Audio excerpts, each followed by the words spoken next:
Semiconductors మరియు basic electronics అనేటువంటి topic సంబంధించి టెస్ట్ 13th అండి. ఇది 13వ టెస్ట్. ఒకసారి మీరు టెస్ట్ రాసిన తర్వాత మాత్రమే నీట్గా ఒకసారి చదవండి. చదివిన తర్వాత టెస్ట్ రాయండి. టెస్ట్ రాసిన తర్వాత దీని ఎక్స్ప్లెనేషన్ వీడియోని చూడండి. Okay. The ripple factor in a power supply can be lowered by అని అడిగాడు.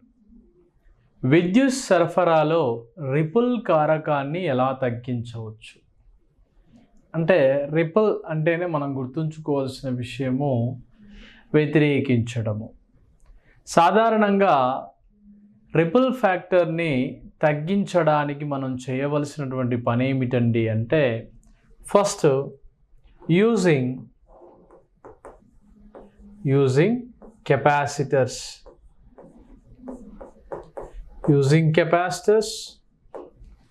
లేదా ఇండక్టర్స్ ఇలా ఉపయోగించడం ద్వారా the ripple factor of power supply LC by inductor by pi value పరంగా మనం చూస్తాం. ఎల్సి బై పై వాల్యూలో మార్పులు అనేవి వస్తాయి. ఈ క్రమంలో ఇక్కడ రిపుల్ ఫ్యాక్టర్ అనేది లోయర్డ్ అంటే తగ్గాలి అంటే మాత్రం ఏం చేయాలి, ఇక్కడ ఇంక్రీజ్ చేయవలసి ఉంటుంది. ఫిల్టర్ కెపాసిటర్ని ఏం చేయాలి, ఇంక్రీజ్ చేయవలసి ఉంటుంది. ఇంక్రీజింగ్ ద ఫిల్టర్ కెపాసిటర్ వాల్యూని ఇంక్రీజ్ చేయడం ద్వారా రిపుల్ ఫ్యాక్టర్ని మనము తగ్గించవచ్చు. ఇది ఏం చేస్తుందండి అంటే, పల్సనేటింగ్ డీసీ అవుట్పుట్ ఉంటుంది కదండి. డీసీ యొక్క అవుట్పుట్ యొక్క విలువని స్మూత్ చేయడానికి అవకాశం ఉంటుంది. ఏసీని రిపెల్ చేయడానికి కూడా అవకాశం ఉంటుంది. ఇది ఫిల్టర్ కెపాసిటర్ ఏం చేస్తుంది, డీసీ అవుట్పుట్ని పెంచడానికి మరియు ఏసీ అవుట్పుట్ అనేది వచ్చినప్పుడు దాన్ని రిపెల్ చేయడానికి, రిపెల్ అంటే ఏంటి, వ్యతిరేకించడానికి ఉపయోగపడుతుంది. ఇది ఫస్ట్ క్వశ్చన్ యొక్క ఆన్సర్. బేసిక్ ఎలక్ట్రానిక్స్ లెసన్లో లేదా ఏపీ వాళ్ళకి సెమీ కండక్టర్స్ అని చదువుతాం. ఏడబ్ల్యూ వాళ్ళకి అనలాగ్ అండ్ డిజిటల్ సర్క్యూట్స్ ఉంటుంది. అది టెస్ట్ 13లో భాగం.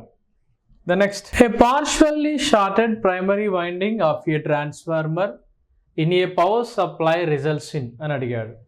విద్యుత్ సరఫరాలో ట్రాన్స్ఫార్మర్ని ప్రాథమిక వైండింగ్ తగ్గించడం వల్ల అని అడిగాడు. ఇక్కడ గుర్తుంచుకోవాల్సిన విషయం గమనించండి. ఈ పరిస్థితుల్లో విద్యుత్ సరఫరాలో ట్రాన్స్ఫార్మర్ యొక్క ప్రాథమిక వైండింగ్ మనం గుర్తుంచుకోవాల్సిన విషయం కొన్ని ఉన్నాయి చూడండి. ప్రాథమిక వైండింగ్ని తగ్గించాలంటే ఏంటి, నెంబర్ ఆఫ్ టర్న్సే కదా. నెంబర్ ఆఫ్ టర్న్స్ అంటే వలయాల సంఖ్యని తగ్గిస్తే వైండింగ్ ఆటోమేటిక్గా తగ్గిపోతుంది. వలయాల సంఖ్యని పెంచితే వైండింగ్ యొక్క పరిమాణం కూడా పెరిగిపోతుంది. ఈ నెంబర్ ఆఫ్ టర్న్స్ని మనం ఎలా ఇండికేట్ చేస్తామంటే క్యాపిటల్ ఎన్తో చూపిస్తాం. This n value n is directly proportional to విగా రాస్తాం. అంటే వి అంటే ఏంది, అవుట్పుట్ వోల్టేజ్ పెరగాలి అని అంటే నెంబర్ ఆఫ్ టర్న్స్ని మనం పెంచవలసి ఉంటుంది. అవుట్పుట్ వోల్టేజ్ తగ్గించాలి అంటే నెంబర్ ఆఫ్ టర్న్స్ని మనం తగ్గించడానికి అవకాశం ఉంటుంది. ఈ పరిస్థితుల్లో n is inversely proportional to I అంటే నెంబర్ ఆఫ్ టర్న్స్ అనేవి కనుక పెరిగితే కరెంట్ ఐ వాల్యూ అనేది తగ్గుతుంది. కానీ ఇక్కడ ఏమంటున్నాడు, తగ్గించడం అంటే ఏంటిది, వలయాల సంఖ్యని మనం తగ్గిస్తే, ప్రైమరీలో ఉన్న వలయాల సంఖ్యని తగ్గిస్తే అప్పుడు కరెంట్ ఏమవుతుంది, ప్రైమరీ సైడ్ ఆటోమేటిక్గా ఇంక్రీజ్ అవుతుంది. అంటే అవుట్పుట్లో వోల్టేజ్ ఏమవుతుంది, నీకు పెరగడానికి అవకాశం ఉంటుంది. ఓకే. అంటే ఇక్కడ ఏమవుతుంది, the increased rectifier output voltage అంటే నీకు ప్రైమరీలో కరెంటు తగ్గితే సెకండరీలో కరెంటు పెరుగుతుంది. ఒకవేళ ఇక్కడ ఏంది, మనం ప్రైమరీ యొక్క వైండింగ్లో వలయాల సంఖ్యని మనం తగ్గించాం, ప్రైమరీ సైడ్ కరెంటుని ఏం చేసాం, పెంచాం. అప్పుడు సెకండరీలో ఏమవుతుంది, కరెంట్ ఐ వాల్యూ డిక్రీజ్ అవుతుంది, వోల్టేజ్ అనేది ఇంక్రీజ్ అవుతుంది. ఇది మనం గుర్తుంచుకోవాల్సిన విషయం. ఇటువంటి పరిస్థితుల్లో ట్రాన్స్ఫార్మర్ అనేది హమ్మింగ్ నాయిస్ అంటే హమ్మింగ్ అనేటువంటి శబ్దం చేస్తుంది.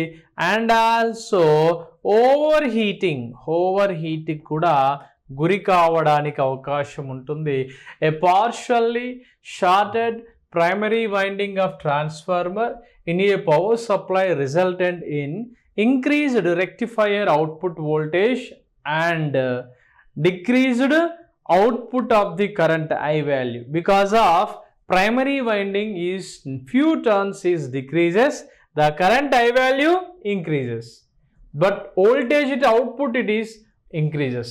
కాబట్టి ప్రైమరీలో తగ్గితే సెకండరీలో మారుతూ ఉంటాయి. కాబట్టి విద్యుత్ సరఫరాలో ట్రాన్స్ఫార్మర్ యొక్క ప్రాథమిక వైండింగ్ని తగ్గించడం ద్వారా దాని యొక్క అవుట్పుట్ యొక్క వోల్టేజ్ రెక్టిఫైయర్ పరంగా పెరుగుతుంది అని చదవాలి. నెక్స్ట్ క్వశ్చన్, విద్యుత్ సరఫరాలో ట్రాన్స్ఫార్మర్ యొక్క ద్వితీయ వైండింగ్ని పాక్షికంగా షార్ట్ సర్క్యూట్ చేస్తే అని అడిగాడు. ఇప్పుడు ఇక్కడ గమనించండి, ప్రైమరీని మనము గనక షార్ట్ సర్క్యూట్ చేస్తే వలయాల సంఖ్య తగ్గింది. అప్పుడు కరెంట్ ఏమైంది, ఇక్కడ ఇంక్రీజ్ అయింది. ఎటువైపు, ప్రైమరీ సైడ్ కదా. ఆటోమేటిక్గా వోల్టేజ్ వి వాల్యూ ఏమైంది, ఇక్కడ తగ్గిపోయింది primary side. What about it secondary వైపు షార్ట్ సర్క్యూట్ చేసినప్పుడు వలయాల సంఖ్య ఏమైంది, ఇక్కడ తగ్గుతుంది. అంటే కరెంట్ ఐ వాల్యూ ఏమవుతుంది, ఇక్కడ పెరుగుతుంది. ఆటోమేటిక్గా వోల్టేజ్ ఏమవుతుంది, తగ్గుతుంది. అంటే ఇక్కడ reducing or decreased the output voltage of the rectifier.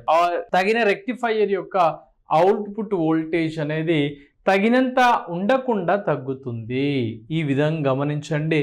ఎప్పుడైతే ఎటువైపు అయితే షార్ట్ సర్క్యూట్ అవుతుందో ఆ షార్ట్ సర్క్యూట్ అయినప్పుడు either primary side or secondary side అయినప్పుడు దాని యొక్క కరెంటు మరియు వి వాల్యూలో మార్పులు వస్తాయి. ఈ విషయాన్ని మనం డిస్కషన్ అంతా కూడా ట్రాన్స్ఫార్మర్ లెసన్లో చేసాం. ఇక్కడ ఎందుకు మనకు వచ్చిందంటే మనం బీజేటీ కానీ ఈ విధంగా మనం centre tapped transformers, centre tapped full wave rectifier చూసినప్పుడు ఇటువంటి పరిస్థితుల్లో కానీ మనం ఉపయోగించవలసి ఉంటుంది. కాబట్టి ఈ ప్రస్తావన తీసుకొచ్చాడు బేసిక్ ఎలక్ట్రానిక్స్లో.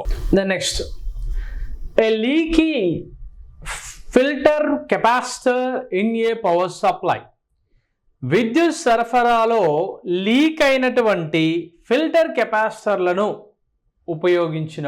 ఫిల్టర్ కెపాసిటర్లను ఉపయోగించడం ద్వారా ఏమైంది, ఇక్కడ ఏమవుతుందంటే ఇలా ఉపయోగించడం ద్వారా ఎక్సెసివ్ రిపుల్ అనేది డెవలప్ అవుతుంది. అండ్ లో డీసీ అవుట్పుట్ వోల్టేజ్ అంటే దాని యొక్క డీసీ అవుట్పుట్ వోల్టేజీ యొక్క విలువ కూడా తగ్గిపోయే అవకాశం ఉంటుంది. Increase the ripple in output side అంటే అవుట్పుట్ వైపు రిపుల్ యొక్క వాల్యూ అనేది పెరగడానికి అవకాశం ఉంటుంది. నెక్స్ట్, డిశ్చార్జెస్ ర్యాపిడ్లీ వేగంగా విడుదలవడానికి అవకాశం ఉంటుంది. Reduce the time constant value దాని టైం యొక్క స్థిరాంకం అనేది తగ్గించడానికి అవకాశం ఉంటుంది. Because of one and only option all of the above. ఈ మూడింటితో పాటుగా ఎక్సెసివ్ రిపుల్ ఫ్యాక్టర్ డెవలప్ అవడానికి అవకాశం ఉంది. లో డీసీ అవుట్పుట్ వోల్టేజ్ అనేది వస్తుంది. దాంతోపాటుగా increasing ripple in output side, discharge rapidly and reduces time constant value. విద్యుత్ సరఫరాలో లీక్ అయినటువంటి ఫిల్టర్ కెపాసిటర్స్ని ఉపయోగించడం ద్వారా అనే విషయాన్ని గమనించండి. పైవన్నీ సరి అయినవే. కెపాసిటర్ ఫిల్టర్ చేసినటువంటి ఫుల్ వేవ్ రెక్టిఫైయర్ యొక్క లోడ్ నిరోధకత తగ్గితే రిపుల్ వోల్టేజ్ ఏమవుతుంది అని అడిగాడు. Load resistance is decreases, ripple voltage also increases. ఈ పాయింట్ చాలా ఇంపార్టెంట్. ఎప్పుడైతే లోడ్ యొక్క రెసిస్టెన్స్ ఏమైంది, తగ్గిందో, లోడ్ యొక్క రెసిస్టెన్స్ ఎప్పుడైతే తగ్గుతుందో ఆటోమేటికల్గా the load current value load current value ఆటోమేటిక్గా ఇంక్రీజ్ అవ్వడానికి అవకాశం ఉంటుంది.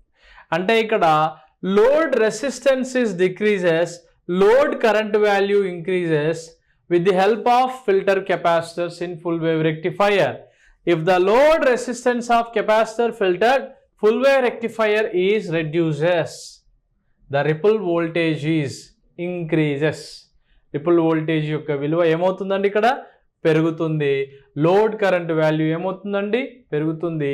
ఇలా గుర్తుంచుకోవాల్సిన విషయం, ఎ లార్జర్ రిపుల్ వోల్టేజ్ వాల్యూ అంటే ఎక్కువ పరిమాణంలో రిపుల్ వోల్టేజ్ పెరుగుతుంది కాబట్టి సరి అయినటువంటి సమాధానం ఇంక్రీజెస్.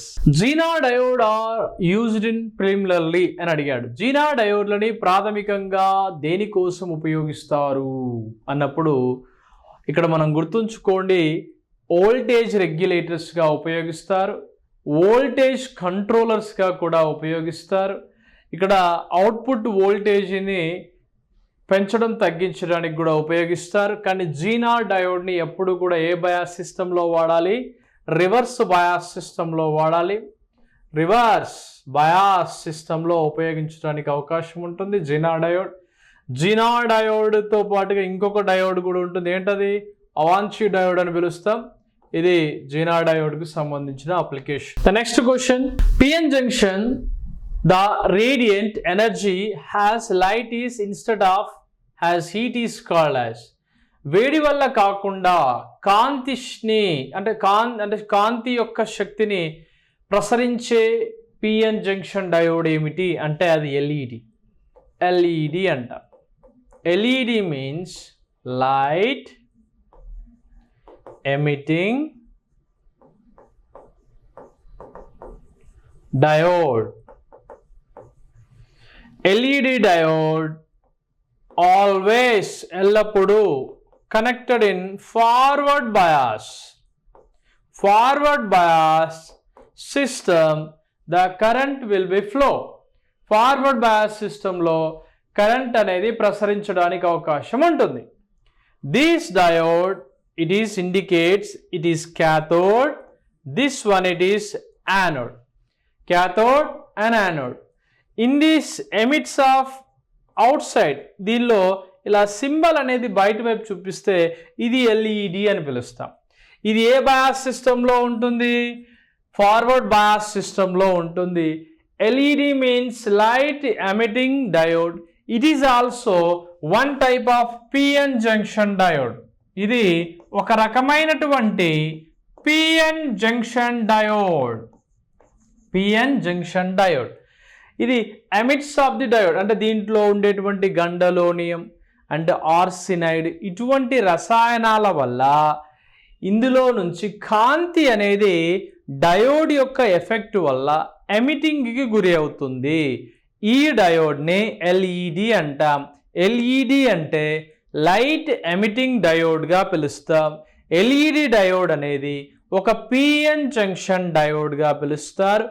దీనిలో యారో మార్క్ బయటికి ఉంటే అది డయోడ్ అండ్ ఎల్ఈడి అని పిలుస్తాం. యారో మార్క్ అనేది లోపలి వైపు ఉంటే దాన్ని ఫోటో డయోడ్ అని పిలుస్తాం. ఎల్ఈడిని always connected in forward bias system. అందుకే ఇక్కడ గుర్తుంచుకోండి, ఇక్కడ ఇచ్చినటువంటి దాంట్లో ఫోటో సెల్ అనేది వేరు. ఇది ఎక్కువగా సోలార్ టెక్నిక్స్లో వాడతాం. ఫోటో డయోడ్ అని చూసాం కదా. ఫోటో డయోడ్ అంటే సేమ్ డయోడ్ సింబల్ ఉంటుంది. This is cathode, it is anode.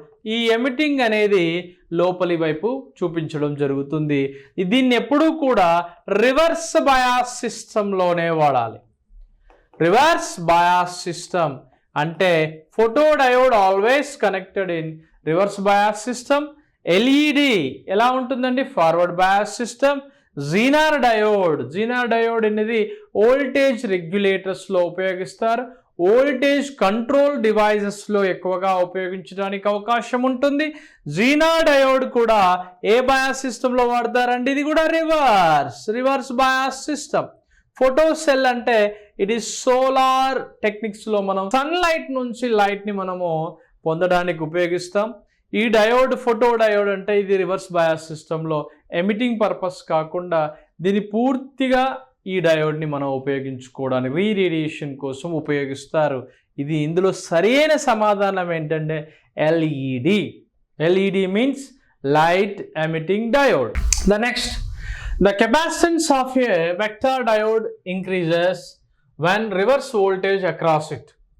Reverse వోల్టేజ్లో ఉన్నప్పుడు డయోడ్ పని చేసేటప్పుడు కెపాసిటెన్స్ పెరిగితే అదే అని అడిగాడు. కెపాసిటెన్స్ అంటే ఇక్కడ గమనించండి, ఇచ్చినటువంటి దాంట్లో కొన్ని ముఖ్యమైనటువంటి అంశాలు జాగ్రత్తగా పరిశీలిస్తూ చూడండి. The capacitance of vector diode is increases when reverse voltage across it. Reverse వోల్టేజ్లో ఉన్నప్పుడు డయోడ్ పనిచేస్తున్నప్పుడు కెపాసిటెన్స్ పెరిగితే that's value is decreases. The capacitance of vector diode increases. Vector diode యొక్క కెపాసిటెన్స్ విలువ పెరిగితే ఆటోమేటిక్గా రివర్స్ వోల్టేజ్ ఏమవుతుంది? డిక్రీజ్ అవుతుంది.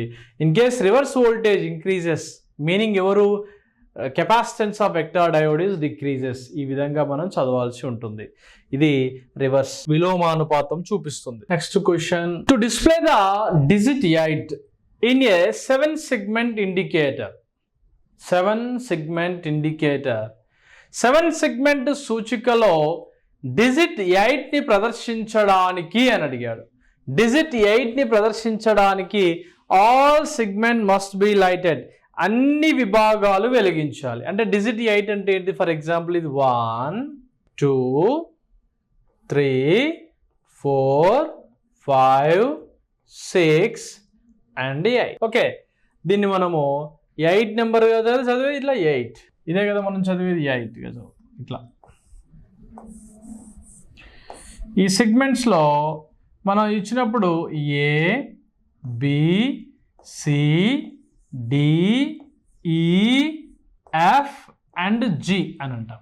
అండ్ ఇందులో ఆల్ సెగ్మెంట్స్ ఆర్ లైటెడ్. ఖచ్చితంగా ఏ సింబల్ వచ్చినప్పుడు 8 అనే సింబల్ కనుక చూపించాలన్నప్పుడు ఒక డిజిటల్ డిస్ప్లేలో ఆ ఇండికేటర్ లైట్లో ఉపయోగించేటువంటి పూర్తి సెగ్మెంట్స్ ఏబిసిడి అనేటువంటి ఈ 7 సెగ్మెంట్స్ ఏవైతే ఉన్నాయో ఖచ్చితంగా అవి వెలగవలసి ఉంటుంది. అందుకే ఇక్కడ అన్ని విభాగాలు వెలగాలి అని ఇచ్చాడు. ఏదో అనుకోవద్దు, మన డిజిటల్ వాచ్లో కూడా మనకి 8 నెంబర్ కూడా ప్రజెన్స్లో ఉంటుంది. ఫర్ ఎగ్జాంపుల్ 7 వెలగాలనుకో, 7 ఏముంటుంది?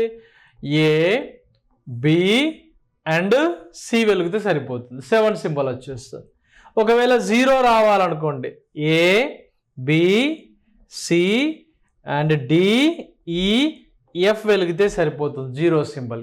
అంటే ఇక్కడ దీన్ని ఇండికేషన్ చేసి ఎందుకు ఇచ్చానంటే ఇన్ కేసు ఈ రూపకంగా కూడా ప్రశ్నపత్రం అడిగితే మనం ఇది కూడా చేయలేకపోతే ఎలా? ఇక్కడేమో 8 అన్నాడు, ఇక్కడేమో 7 సెగ్మెంట్స్ అన్నాడు. 7 segments of indicator means A B C D E F G H అన్నట్టు గుర్తుపెట్టుకోండి. Okay, all segments are lighted. A photo diode is normally అని అడిగాడు. ఫోటో డయోడ్ సాధారణంగా ఇది photo diode, it is cathode, it is anode. ఈ యారో సింబల్ ఇలా చూపిస్తుంది, ఇది ఫోటో డయోడ్. ఈ ఫోటో డయోడ్లో రివర్స్ బయాస్ సిస్టంలో ఉపయోగిస్తారు.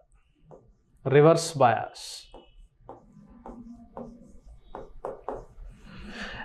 బయాస్లో ఉపయోగించడం వల్ల ఏం జరుగుతుంది? Reverse current is increases.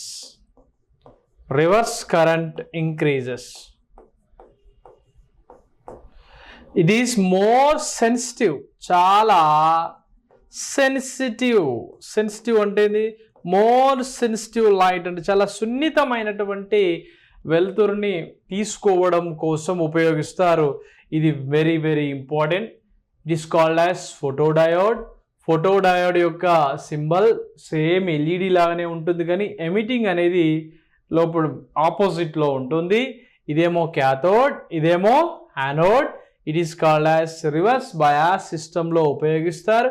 Because of reverse కరెంట్ని ఇంక్రీజ్ చేయడం కోసం మోర్ సెన్సిటివ్ లైట్ పర్పస్లో this diode is useful for normal. కాబట్టి ఫోటో డయోడ్ అనేది సాధారణంగా ఉపయోగించాలి అంటే అది రివర్స్ బయాస్ సిస్టంలోనే ఉపయోగిస్తాం. Okay, when the reverse voltage increases the junction capacitance అని అడిగారు. ఇక్కడ చూడండి, రివర్స్ వోల్టేజ్ పెరిగితే, ఇంతకుముందు ప్రీవియస్ టెస్ట్ సిరీస్లో చూడండి ఒకసారి 11 and 12లో కూడా చెప్పాను, width is inverse to the deflection layer. అంటే బ్యాండ్ విడ్త్ అనేది ఏదైతే ఉందో డిప్లెక్షన్ లేయర్కి ఆపోజిట్గా ఉంటుంది. అలానే రివర్స్ వోల్టేజ్ ఇంక్రీజ్ అవుతే జంక్షన్ కెపాసిటెన్స్ ఏమవుతుంది, తగ్గుతుంది. అంటే ఇక్కడ రివర్స్ వోల్టేజ్ డిక్రీజ్ అవుతే జంక్షన్ కెపాసిటెన్స్ ఏమవుతుంది, పెరుగుతుంది. అంటే అక్కడ ఇంక్రీజ్ అయితే ఇక్కడ ఏమవుతుంది, డిక్రీజ్ అవుతుంది. The device associate with voltage control capacitance is, voltage నియంత్రిత కెపాసిటెన్స్తో అనుసంధానించబడేటువంటి పరికరం ఏమిటి అంటే వెక్టార్ డయోడ్. వెక్టార్ డయోడ్ని మనము వోల్టేజ్ నియంత్రిత కెపాసిటెన్స్లో ఉపయోగిస్తాం. జీనార్ డయోడ్ని వోల్టేజ్ రెగ్యులేటర్గా ఉపయోగిస్తాం. ఎల్ఈడిని మనము లైట్ని ఎమిటింగ్ చేసే పర్పస్లో ఉపయోగిస్తాం. ఇది ఫార్వర్డ్ బయాస్లో వాడతారు. ఇది కూడా ఫోటో డయోడ్ అనేది రివర్స్ బయాస్ సిస్టంలో ఉపయోగిస్తాం. ఇవి మెయిన్గా మనం గుర్తుంచుకోవాల్సినటువంటి అంశాలు. వోల్టేజ్ నియంత్రిత కెపాసిటెన్స్లో అనుసంధానించబడినటువంటి పరికరం ఏదైనా ఉంది అంటే it is called as vector diode. Okay, vector diode. The next question, the vector is as usually, vector సాధారణంగా ఏ విధంగా ఉంటుంది, రివర్స్ బయాస్ సిస్టంలో ఉంటుంది. జీనార్ డయోడ్ ఏ బయాస్ సిస్టంలో ఉంటుంది, రివర్స్ బయాస్లోనే ఉంటుంది. వెక్టార్ డయోడ్ ఏ బయాస్ సిస్టంలో ఉంటుంది, రివర్స్ బయాస్లోనే ఉంటుంది. ఫోటో డయోడ్ ఏ బయాస్ సిస్టంలో ఉంటుంది, రివర్స్ బయాస్ సిస్టంలోనే ఉంటుంది. It is reverse bias. When the light is increases reverse current in a photo diode. ఇందులో చెప్పాం కదా, ఫోటో డయోడ్ని ఎక్కడ వాడుతున్నావు, రివర్స్ బయాస్లో వాడుతున్నావు. రివర్స్ బయాస్లో వాడినప్పుడు దాని రివర్స్ కరెంట్ ఏమవుతుంది, ఇంక్రీజ్ అవుతుంది. రివర్స్ కరెంట్ ఇంక్రీజ్ అయినప్పుడు నీకు ఏమవుతుంది, రివర్స్ కరెంట్ వాల్యూ పెరిగింది అంటే లైట్ కూడా ఏమవుతుంది, ఆటోమేటిక్గా పెరుగుతుంది. అంటే ఇక్కడ when the light is increases, ఇందులో ఫోటో డయోడ్లో ఫోటో డయోడ్ విషయానికి వచ్చినప్పుడు చాలా చాలా జాగ్రత్తగా ఉండాలి. ఫోటో డయోడ్ యొక్క సింబల్ అన్నప్పుడు ఇలా గుర్తుపెట్టుకోవాలి, ఇది ఫోటో డయోడ్ కదా, దీనికి ఇలా ఆరో మార్క్స్ చూపించాలి. ఎమిటింగ్ అనేదేమో అటుంటే ఇదేమో అబ్జార్ప్షన్ వైపు చూపిస్తుంది, ఇదేమో యానోడ్ అండ్ క్యాథోడ్. ఓకే, అయిపోయిన తర్వాత ఏం చేయాలి, ఇక్కడ ఫోటో డయోడ్ని ఏ బయాస్ సిస్టంలో వాడాలి. ఏ బయాస్ సిస్టంలో వాడాడు, రివర్స్ బయాస్లో వాడాలి. రివర్స్ బయాస్లో వాడినప్పుడు నీకు ఏమవుతుంది, రివర్స్ కరెంట్ అనేది ఇంక్రీజ్ అవుతుంది. కదా, రివర్స్ కరెంట్ అనేది ఇంక్రీజ్ అయినప్పుడు నీకు లైట్ వాల్యూ కూడా ఏమవుతుంది, లైట్ ఆల్సో ఇంక్రీజెస్. కాంతి పెరిగినప్పుడు ఫోటో డయోడ్లో రివర్స్ కరెంట్ యొక్క వాల్యూ అనేది ఏమవుతుంది అన్నప్పుడు రివర్స్ కరెంట్ కూడా పెరుగుతుంది.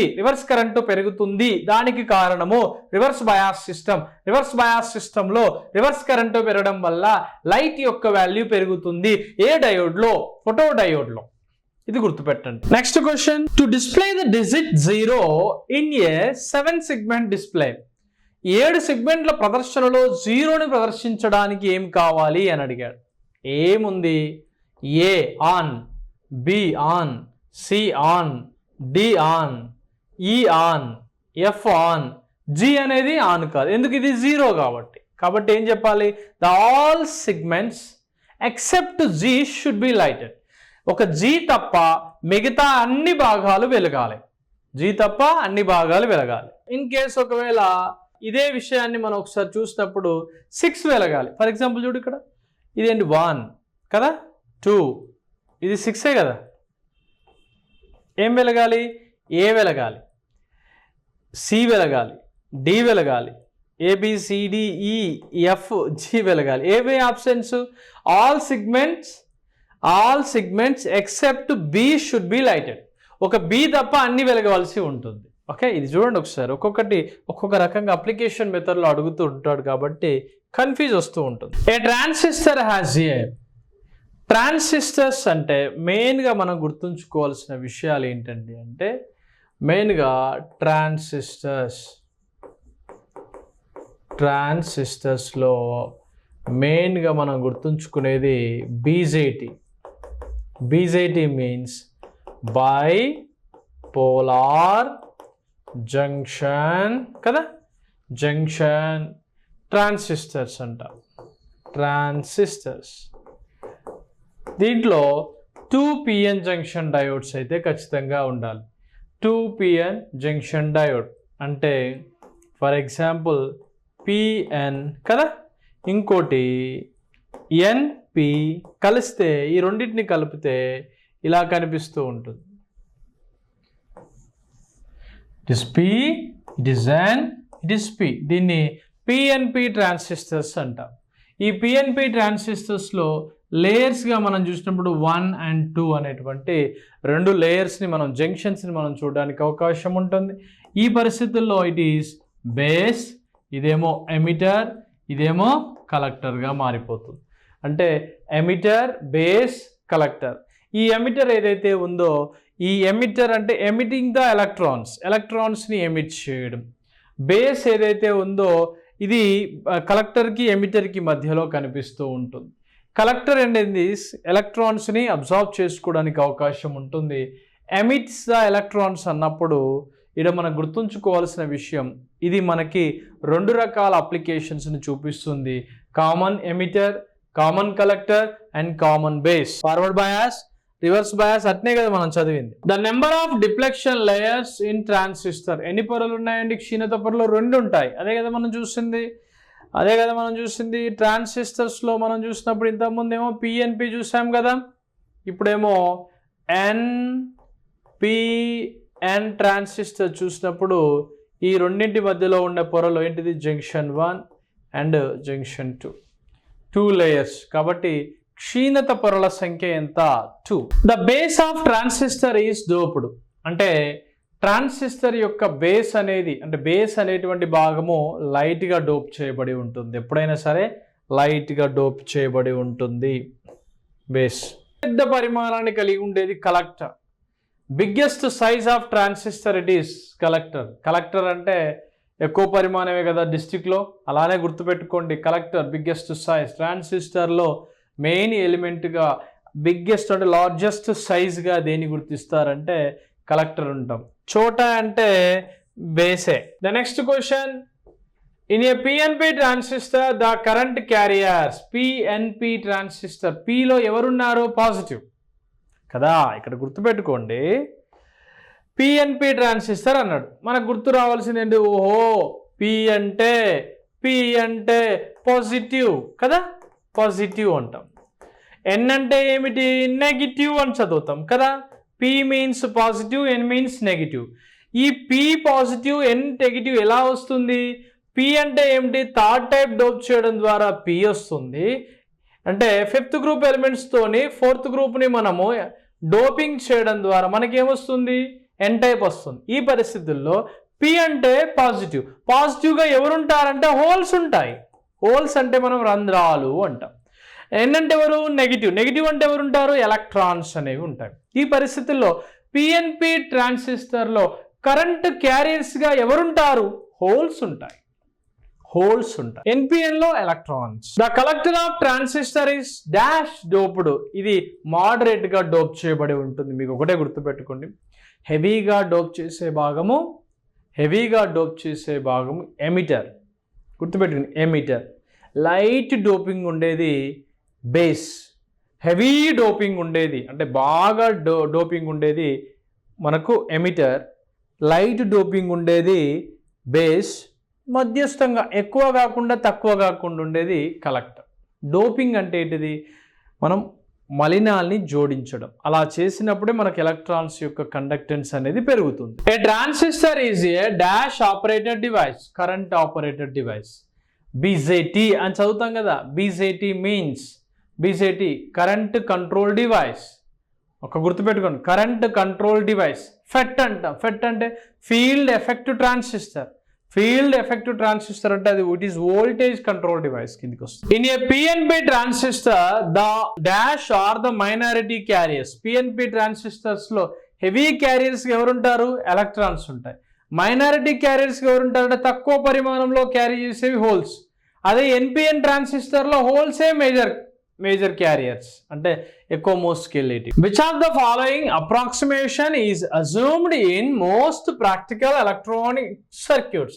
ఈ క్రింది వాటిలో ఏది చాలా ఆచరణాత్మకమైన ఎలక్ట్రికల్ సర్క్యూట్ అంటే ఇది very important. Collector current is equals to emitter current. అంటే ఇది ఫాలోయింగ్ అంటే ఇది ఆచరించదగినటువంటి సర్క్యూట్గా చెప్పవచ్చు. ఇక్కడ ఏముంది base current equals to IC plus I, అంటే కలెక్టర్కి ఎమిటర్ని రెండు కలిపితే వచ్చేది బేస్ కరెంట్. ఇది కాదు, ఇది కూడా కాదు, ఇది కూడా కాదు. ఇందులో మెయిన్గా ఏంటిది, ఎమిటర్ ఇవ్వాలి, కలెక్టర్ తీసుకోవాలి. అంటే కలెక్టర్కి ఎమిటర్కి ఈక్వల్ వాల్యూ ఉండేది, ఇది రీజనబుల్గా చెప్పు. ట్రాన్సిస్టర్లో ఎమిటర్ ఎప్పుడైనా ఏమని చెప్పాను, హెవీ డోపింగ్ చేయబడి ఉంటుంది. లైట్ డోపింగ్ ఎవరికి ఉంటుంది, బేస్కి ఉంటుంది.